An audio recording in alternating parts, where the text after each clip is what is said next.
Hey YouTube, this is F and True Wrestling. Brian Crazy. JC Styles. We're back with our weekly wrestling review. By popular, 10 by popular yeah, demand. man. Episode 10 on TNA. We'll jump right into it. TNA Impact Thursday night, incredible show. We got to see EV 2.0 come out. That's what they're now calling the ECW Originals, Extreme Version 2.0. And yet again, Impact amazed me. I mean, it's got the WWE product beat. Yeah, I would say this is probably one of the best impacts I've seen within the last 3 weeks. I mean, all the impacts have been really great as of late, but this one actually kind of stood out because a lot of key factors happened tonight. That night, you had Fortune come out and basically renaming the Global Championship once again, or the TNA Legends title once again to the television title now. Okay, Brian, I don't know if you're with me on this. Scrap the title, No. redo a complete new title, and just name it the Television Championship. Because you know why? No. It's Hold on. Let me give a quick take on this and just see what you fans, please leave a comment, and Jay has to say.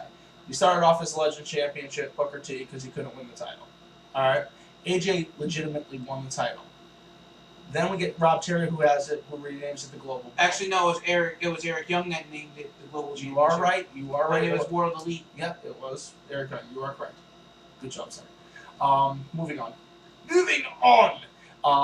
you got AJ who has it, and he's renamed it the Television Championship, which I actually think makes a lot of sense. If you go back in history, go back 25, 30 years, the NWA had a Television Championship. ECW. WCW had a Television Championship. AWA. And it was the second title. I mean, you have the heavyweight title, then you have the Television Championship. So I think if it becomes properly defended and booked by putting on AJ, you got a strong champion. You could do a lot of things with this. You could do a lot of things because it seems like the TNA title is not going to kind of be caught up with this hardcore angle for a little bit with Van Dam and the EV 2.0's originals. You could take this television title with AJ and Kazarian and Terry and a couple other contenders, and I think you could really build up kind of a. Obviously, AJ's not a mid-card guy, but you could kind of build up kind of a mid to high-card division, kind of like they did when they had Triple H win the Intercontinental strap, 8-9 years ago. Remember that? Let me interject for a second. Okay, AJ is phenomenal no matter where you put him. He could be on the he can be the first match on a pay-per-view or the first match on Impact, and he'll be as phenomenal as possible. Oh yeah, of course. So of course. Continuing on with what you were saying. Yes. AJ Styles is a very good competitor who brings a lot to the table. But by putting a strong competitor like that behind your mid-card championship, like the WWE did when, I don't know how many of you fans out there remember, I know me and Jay do. Remember when Triple H was the IC champ and Stone Cold held the WWE strap, and they were the two-man power trip. And I mean, what a great way to take a high-card wrestler, have him in the mid-card contention, and bring up the whole game with everybody in the mid-card. Do you agree? Yes, I definitely agree. And if they do that with the television title, throughout the 90s, I can see it becoming the secondary championship of TNA, just like the IC belt is starting to be redefended in WWE as the secondary championship, which, check out another one of our videos. We have huge news. There is going to be a new IC champion coming this Friday night on SmackDown, but that's a whole different promotion. Back to TNA. If the television title is properly defended with AJ as a strong champion, I see great things happening. We have a match with Rob Terry coming up next week. Jay? I actually have something I want to say. Fortune. I think it's actually kind of interesting how when Kaz got on the mic, he turned around and he said, "You have probably 4 of the greatest stars in TNA assembled, and it's not a gang of angry rookies."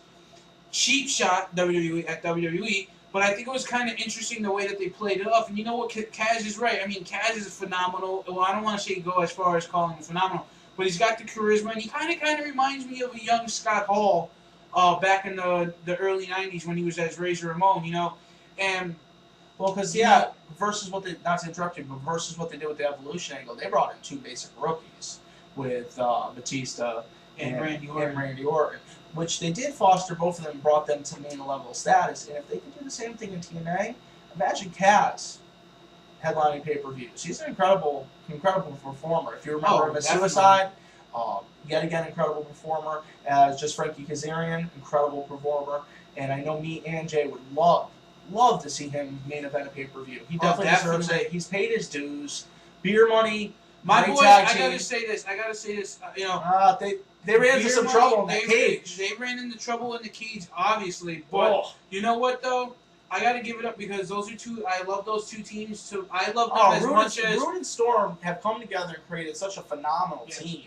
I mean, if I could pick, getting off topic for just a couple of seconds. Go ahead. There's 5 tag teams that I loved through my years. Okay, you had the Rockers with Shawn and Marty Jannetty, which they won the tag team Started titles. off as the Midnight Rockers, became the Rockers, and the WW original WWF.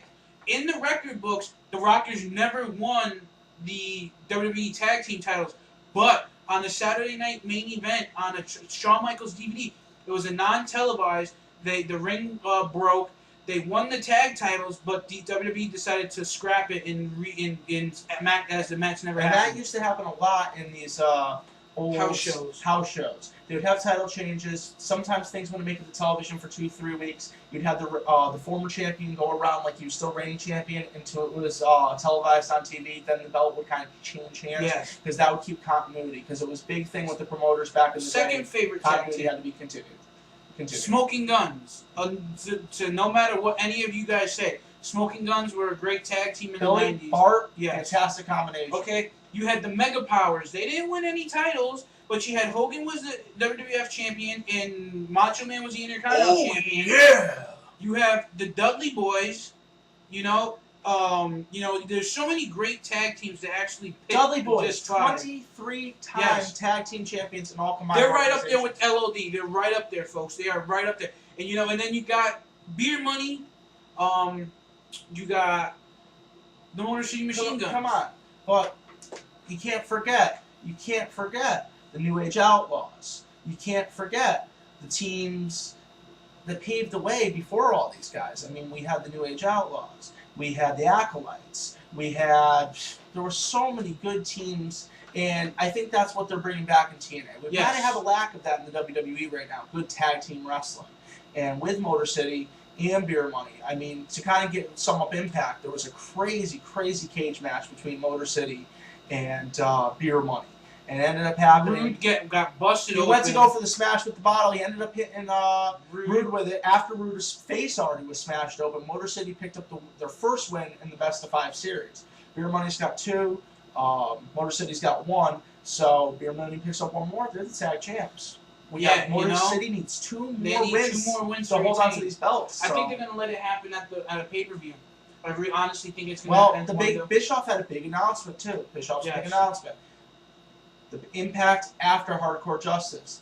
They are going to hold a traditional style pay-per-view for free instead of the traditional Impact taping. They're going to give us pay-per-view caliber content for free because we're paying for Hardcore Justice, which is a little bit different. Then we're going to get normal TNA for free just as a thank you to the fans. Thank you, Eric.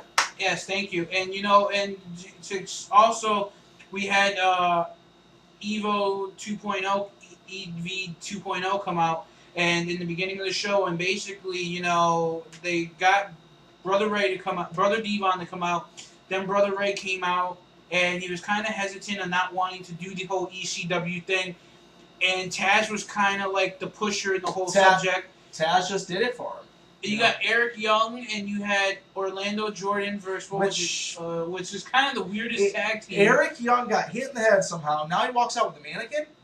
Now I think he's going back to his goofy ways instead of being so serious. It reminds me of Perry Saturn with the mop. I don't know. Yeah, exactly. Then you had Dreamer and Abyss. We are running out of time, so let's sum this up. We had Dreamer and Abyss. Great match. Great match. Shocker at the end, though. Shocker at the end. I was on the toilet. I couldn't hold my shit in anymore. Raven comes out, ladies and gentlemen. And he turns on Dreamer. He turns on Dreamer. He ends up helping Abyss pick up the win. Exactly. And then he starts licking his face and laughing hysterically. Yes. So that was just odd. But guys, we've let this video go on way too long. Check out our other videos that we have up, and we'll be back with a WWE review. Sounds good. Have a great night. Peace out.